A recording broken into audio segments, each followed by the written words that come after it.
What's going on, everybody? Welcome to Strikeout Beer, quick beer reviews with your pals, Alan and Rapid Dave. I'm Rapid Dave. I'm Alan. Hey, Alan.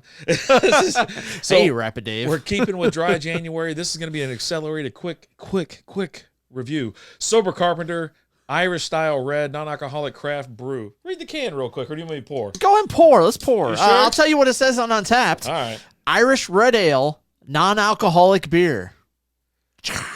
So who's in charge of putting those on it? You've always told me it's the brewery, but I feel like it's just some rando that's it's the brewery. That's having a little I'm pretty sure we verified that with, was it Sunny out at... Sunny did say that. Yeah. She always has grammatical errors. Right. And stuff like that. Here you go. Read the back of that can. Okay, we've got words here. It says, brewed in the Irish style with Windsor yeast. You'll first notice that malt-focused aromas of this medium-bodied brew. The roasted barley translates into subtle notes of coffee and caramel. Cheers! Coffee. Malts are roasted barley, crystal dark, pale. Hops, East Kent Golding, and Fuggle. Cool. Yeah. 45 calories, 11 carbs, 0 protein, and 0 fat. Brewed out of Canada, eh? Love the can. Jumped off the shelf. This is the second one of these beers that we've done from Sober Carpenter. And pretty dark for a red. It's awful. I noticed that. It looks really, really dark. It might have a hint of red, but it's mostly very dark. At the very bottom, it's a little red, right? They had a good head. It poured great. Good solid head on it. Just sat there for a while. Obviously, it's dissipating now. But smells interesting.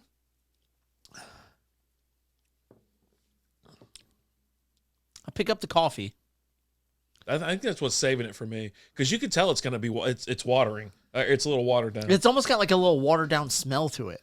I think so. I think that's kind of that interesting smell you're picking up. Yeah, I think that's water. Yeah, it's water. I think that's in every beer, if I'm not mistaken. yes. Unless you're my brother, then he chugs half a Bud Platinum and then fills up the other half with vodka, gives it a little shimmy, and then now he's got a drink. But yeah, I think this one is a little bit lighter than the white ale that we just had. The white ale actually tasted kind of like a white ale would. You know what I mean? A wheat ale, a white ale, Belgian style ale. But it just wasn't as, the wheats, they get a little something extra towards the end, and that one just kind of faded. But this one is a little bit watery, I think. A little watery. It's like... Tastes a little different, smells a little different. Yeah. Quacks a little different. A little different. My cool neighbors, their loud ass truck. Man, I don't know. I think this is all right. So, like I said, this is part of our dry January. We're going through a bunch of non-alcoholic beers. I think this is something you kind of run into with the non-alcoholic beers. You get some that are kind of we have that little watery taste, a little faded. Yeah. But to be honest, if you want to have a beer, this isn't that bad. If you want to have a beer that you don't want, you don't want any alcohol, this I think is a pretty good option. Low calories, carbs are about 11, but it's definitely one of your options. Yeah, you see, it's brown. Like, it's more brown than red, I think. Yeah. Right. As you're getting down towards the bottom. Look at you. Mine looks like it's got floaters on the top. Like, look under the. Like, look. I see bubbles and stuff. Yours looks a little different. I don't know. Huh. It's interesting. Yeah, because I don't see anything. Mine's mostly clear. Now that I'm getting down towards the bottom, it looks pretty clear. I don't know what it is. Well, I'm chugging it anyways. But yeah, I think this one just is a slightly watered down version. Like if I'm having something and I'm having some non-alcoholic beers, I would grab this. I would drink this again just to have something that mix it up, right? Give me a different flavor. A lot of your NA beers, especially the ones we have, are lagers, light lagers, things like that. Right. So they're just crushable, real light, super light beers. And this one gives you just a little different flavor profile. Yeah. I'm okay with that. Ben Landis says, like the can, I didn't give it a 1 out of 5. It's definitely, you definitely, I think you would need to like coffee to like this. Because that's the flavor that I'm picking up with it is coffee.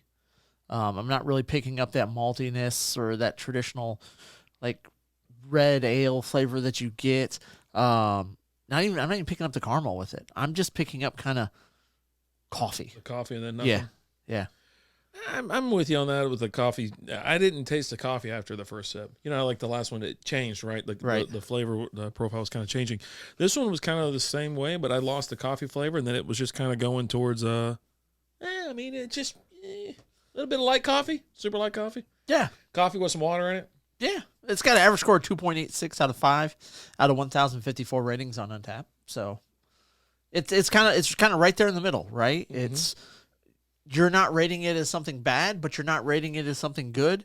You're rating it as it's an option. Yeah, it's an option. There we go. And so it looked good, a good head on it. Can art's great, but yeah, it just kind of lacked a little bit in the taste department. But I still give it a thumbs up. You get that with a lot of the non-alcoholics, though. Mm-hmm. We've kind of talked about that. Oh, but overall, not bad. Go get you some. It's a beer. There we go. Hey guys, thank you so much for watching. As always, I'm Alan. Robert Dave. Talk to you guys later. Deuces.